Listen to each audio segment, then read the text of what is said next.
Kum shibenta ban pendek pensa ia la ka jinglong kerpang ki Khanatang la ka long hakikon ki Jingdro ni ki jinga thok khana saudong ka lengwer de pei ka Soromandala Foundation haringkat ka jinga trei langbat ka St Anthony's College ki bakentop na ro ka English Department ka Central Library bat ka Internal Quality Assurance Cells jong ka college ki la penlong ya ka jing pelat ya ki kot bala penwandur ya ki Khanatang jong ki jella ka than chatai lammi ngi bakentop na ro ki Khanatang jong ka jella bala penkre ban pen kalapat syaka Ktien khasi penar bat garo.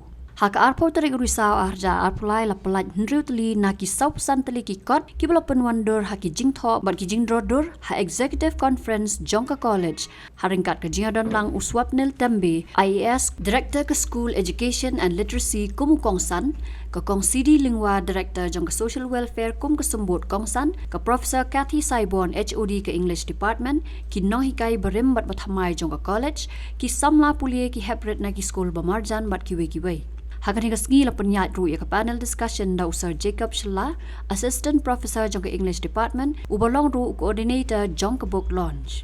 Kinong talk ki play don banta ban penwandur yakini ki Khanatang jong ka than chatai lammi ngi kilong ka Samanda Nora Pingru, Mario Pathau, bat Oswin Winter Japang ki bla penslur ru ban puli ki ni ki jinga thuk Khanatang shapang la ka jong ka than tha ka jaka ban puli ya ki weipat ki puriskam jong ka parthai bangi khot ki folklore. Kajing temu jongkani ka foundation kalong ban ailat yaki hybrid ki banado laisnam hadu prasnam karta ban tip syapang ki Khanatang ringkat ki Jingdro dur bat ya mentahi lala ban Pynmih hindra tli ha ka Ktien pareng tang man yok pelat chwa da kajing temu ban Pynwan dur bat pelat bat yaki badangsa ha ka Ktien khasi penar bat garo. Kapokong sana kani ka benta bala shim dagi nong tho bat ki nong dro dur kalong contextualization lani ha ka Ktien khasi ban pensyong nong rem ya ki Khanatang halaka lariti bat kariti dostur bat ka rukom pule halaka Ktien ka thalit jong ka to ka jat ben rio ka badon ya ki Khanatang la ka dai ha ka Ktien khasi ne ka Ktien penar ne ha ka Ktien garo.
Andy, your wife has been sitting there. She has been ready for a while now. Go for the test. I'm already watching the test, Mom. Son, it is important to take this test at the earliest.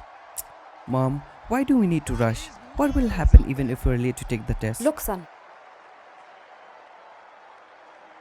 You see, that is why it is important to reach on time. Go.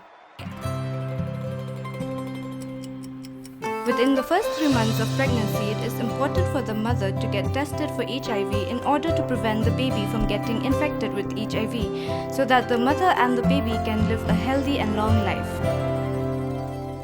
Earlier the checkup. Healthy life confirmed. Get yourself tested for HIV during your first pregnancy checkup.